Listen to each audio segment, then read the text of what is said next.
What's up, family? It's your boy Asa Spade, and we are back again with another amazing review. On this particular review, we got my man back, Jeff St. James, coming back with another amazing perspective about what is a real narcissist. He is a licensed professional therapist here to give us his perspective on the situation. So look, we about to ruffle up some feathers again. Y'all hope y'all got your cups. We about to get ready to vibe this on up. Yo, it's the Views and Vibes show. Keep it locked. Views and vibes, yeah, it's your scene. Groovy nice with that soulful sheen. Music to talk, the stories we weave. Come chill with me, is what you believe. Yeah, it's your scene. Groovy nice with that soulful sheen. Music to talk, the stories we weave. Come chill with me, is what you believe. Keys on low, bass so tight. Golden hours turning into the night. We have some serious issues, right? Particularly amongst us, black people, right? We are having a serious disconnect. I think that ultimately everyone does want to be with the person from the opposite sex, but everyone has extremely different ideas as to what that's supposed to look like, right? And it's now to the point where there's an apparent gender war. And supposedly no one wants to hear each other. Yeah. Right. So that's a major thing. One of the things that I normally hear people say on the internet is this person is a narcissist, right? The word narcissist is often overused to describe a part in a relationship, right? People are just saying he's a narcissist. They might have a problem with him. He's a narcissist. Can you describe the actual characteristics of a narcissistic person and what they actually do? Yeah, so first it's actually really important to separate narcissism versus narcissistic personality disorder. A lot of times when people are describing their exes or people who they had fallen out with, a lot of them probably don't meet the diagnostic criteria for narcissistic personality disorder. There may be certain traits that they've exhibited, and honestly, when I think about it, a lot of us have probably had some of these traits randomly here or there at different points in our life.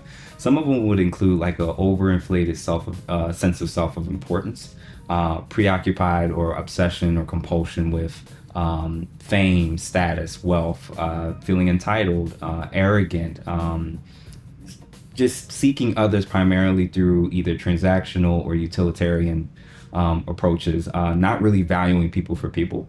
And then also, just wanting to take advantage of others, requiring admiration, and just an overall lack of empathy. All of those things I just listed basically means they pretty much don't care about other people. Right. You need about 5 of those. Oh. 5 out of that 9 in order to even qualify. And then on top of that, it has to be shown over a certain duration of time. It has to actually be a problem. So not everybody and you have to see it in various contexts or circumstances. It can't be they're a narcissist because they only had one negative experience or negative experiences with just you and you alone. Family, friends, past lovers, current lovers, they don't have these issues. They just had it with you.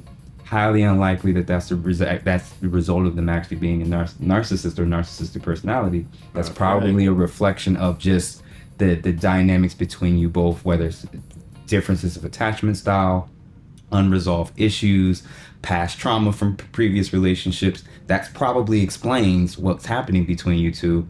And oftentimes the talking point is when it didn't work out, it's because they were a narcissist. Like you don't just immediately jump, right? You don't just immediately jump to everybody in the world is now, everybody where life doesn't work out with you doesn't mean they belong in the DSM. The Diagnostic Statistical Manual. Like, no, like it's possible for people to just not vibe with you, get along with you. And there's things that they got to work on, things you got to work on. That doesn't instantly mean like both of y'all got a mental health issue all of a sudden. Right. Yeah. And I think that's a sense of accountability. I will be totally honest with you. I've even said and self-diagnosed someone before and said they were a narcissist just due to the characteristics and maybe some of the things that's been going on Instagram and social media. You'll find a lot of clips, and once it gets in your algorithm, you'll find a lot of clips that'll start telling you about what narcissism is, what the abuse is, what the symptoms are, and to be aware of these things. I mean, that's kind of how I started being aware of my situation here, in the past, is by looking at some of those videos and then finding myself in that situation, and then like, maybe I am dealing with a narcissist. And I would probably say I was wrong for that, due to the fact that we did not seek professional help to get an actual diagnosis. I would take accountability for my own actions, in the past, for self-diagnosing people. And I think that's something we all should be careful of. And this is the reason why I have Jeff here giving his perspective from a professional perspective about this particular topic, because I think as a society, as information is being put out there so easily from a lot of different content creators, I think it's pretty wise that we get professional information that's going to be out there that could be helpful to, one, teach us what it is, and then two, allow us to maybe explore if this is something that's an issue in our households or within our family before we start going on self-diagnosing each other. And I think that a lot of this is due to people having access to Google in their hands. At all, you have access to it. So they'll say, they'll see somebody describing a narcissist on the internet, and then they'll say, oh, wait, I think so. And then they'll say, what are some characteristics of a narcissist? And then they'll be like, oh, yeah, that's them. I'm with the narcissist, right? And now you're the victim. Yeah, we will treat mental health terminology. A lot of times people are treating mental health terminology very similar to astrology, where it's like a fortune cookie or astrology, where once they hear something, they'll look in areas of their life or relationship to make it fit.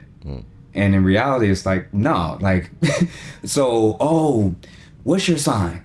Oh, I'm a Aries. And they'd be like, I knew you was an Aries. Yes. And they'd be like, well, how'd you know I was an Aries? And then they start describing all these things to make you fit in that picture. And then you're like, you know what? Actually, I'm a Leo.